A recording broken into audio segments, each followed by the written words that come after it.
বাংলাদেশ ভারতের সম্পর্কে চলমান উত্তেজনা এবার যোগ হলো নতুন মাত্রা। দুই দেশের সীমান্তে নতুন করে বেড়েছে নিরাপত্তা তৎপরতা। বাংলাদেশের সীমান্তবর্তী সরকারের একজন উপদেষ্টার ফেসবুক পোস্টকে ঘিরেই সীমান্তে নিরাপত্তা জোরদার করেছে ভারত, এমনটি জানিয়েছে ব্রিটিশ দৈনিক দ্য টেলিগ্রাফ। কি ছিল সেই পোস্টে, আর কেনই বা একটি পোস্ট নিয়ে ভারতের এত মাথা ব্যথা?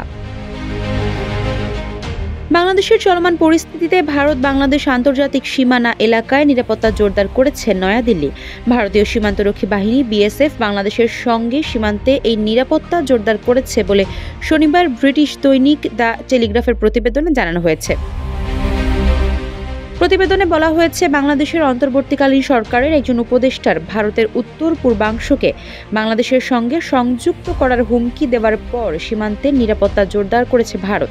যদিও গত ডিসেম্বরের মাঝের দিকে এই মন্তব্যের বিষয়ে কড়া প্রতিবাদ জানিয়েছিল ভারতের পররাষ্ট্র মন্ত্রণালয়। ঢাকার কাছে এ বিষয়ে আনুষ্ঠানিক প্রতিবাদ জানানো হয়েছে বলে গত ২০ ডিসেম্বর ভারতের পররাষ্ট্র মন্ত্রণালয়ের মুখপাত্র রণধীর জয়সওয়াল জানিয়েছিলেন।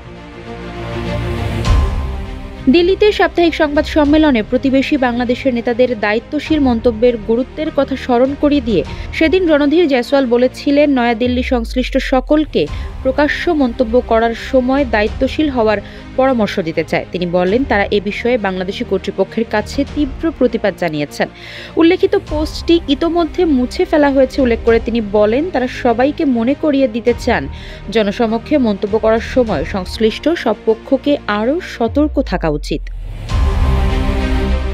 গত ১৬ ডিসেম্বর বিজয় দিবসের রাতে উপদেষ্টা মাহফুজ আলম ফেসবুক পোস্টে বাংলাদেশের সঙ্গে পশ্চিমবঙ্গ, আসাম, ত্রিপুরা, মণিপুর সহ উত্তর পূর্বাঞ্চলীয় রাজ্যগুলোকে যুক্ত করে একটি মানচিত্র প্রকাশ করেন। ১৯৪৭ সালে বাংলা ভাগের ধারাবাহিকতায় যে বাংলাদেশ হয়েছে সেই ভূখণ্ডকে খণ্ডিত বলে উল্লেখ করেন তিনি।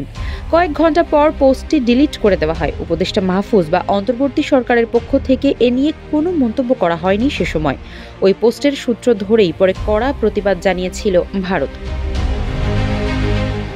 দ্য টেলিগ্রাফের প্রতিবেদনে বলা হয়েছে, শুক্রবার ভারতের সীমান্তরক্ষী বাহিনী বিএসএফ গঙ্গা, ব্রহ্মপুত্র এবং সুন্দরবন সহ বাংলাদেশের সঙ্গে ভারতের সীমান্ত অতিক্রমকারী নদীগুলোতে নতুন ভাসমান সীমান্ত চৌকি তৈরি করেছে। বিএসএফের একটি সূত্র বলছে, পানিপথ সবসময়ই ঝুঁকিপূর্ণ।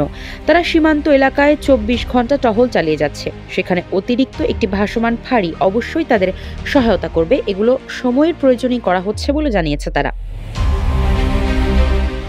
গত ৫ আগস্ট ছাত্র জনতার আন্দোলনে বাংলাদেশ ছেড়ে ভারতে পালিয়ে যান শেখ হাসিনা। রাজধানীতে বিক্ষুব্ধ জনতার সহিংসতার আশঙ্কায় সামরিক বিমানে করে ঢাকা ছাড়েন তিনি। পরে বাংলাদেশের নোবেল বিজয়ী ডক্টর মোহাম্মদ ইউনূসের নেতৃত্বাধীন অন্তর্বর্তীকালীন সরকার গঠন করা হয়। অন্তর্বর্তী সরকার দায়িত্ব নেবার পর থেকেই বাংলাদেশের সংখ্যালঘুদের ওপর কথিত নিপীড়নের অভিযোগ করে আসছে ভারত। এ নিয়ে প্রতিবেশী দুই দেশের সম্পর্কের টানাপোড়েন তৈরি হয়েছে। আফসারা নাজ, নিউজ ডেস্ক, ইত্তেফাক।